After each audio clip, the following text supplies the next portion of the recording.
Hello guys. So sa video na ito sasagutin ko yung question sa based dun sa video ni Elon Musk na would you allow electrodes to be implanted in your brain in order to enhance the user experience and control everyday objects with thought? Why or why not? So honestly, sobrang interesting ng idea na to. Kasi dati parang science fiction lang siya or sa mga napapanood lang natin na palabas. Pero ngayon, nagiging possible na siya dahil sa mga brain-computer interface na nag emerge ngayon sa technologies natin. Imaginein mo, with just your thoughts, makokontrol mo yung cellphone mo, computer mo, or even yung mga appliances sa bahay nyo. Sobrang bilis niya and convenient at sobrang futuristic pakinggan. Pero kung tatanungin ako kung papayag ba ako na magpa-implant ng electrode sa brain ko, siguro hindi agad-agad. So una is health and safety. Kasi yung utak natin sobrang delicate niyan.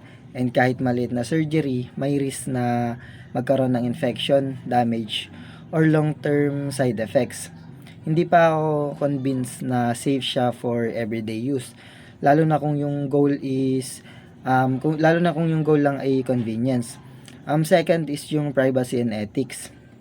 Kapag may direct connection yung brain mo sa technology, ibig sabihin may chance na ma-access yung thoughts or yung mga brain signals mo. Paano kung ma-hack na lang yung mga info na nandun?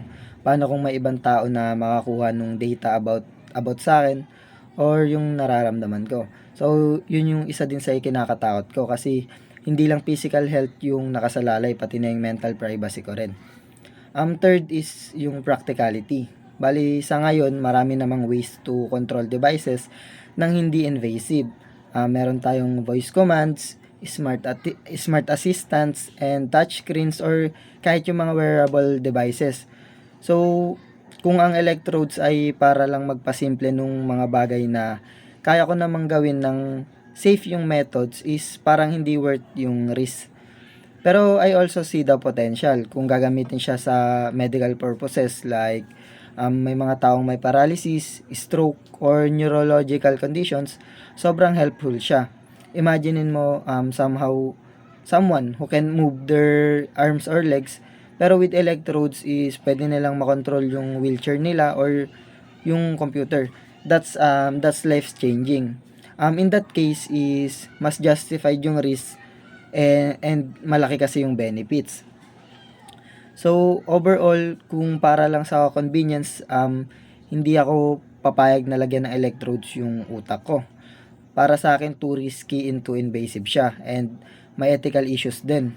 Pero kung para sa medical treatment or to restore abilities, para dun sa mga taong talagang may disabilities na hindi na masosolusyonan, then I think it worth exploring.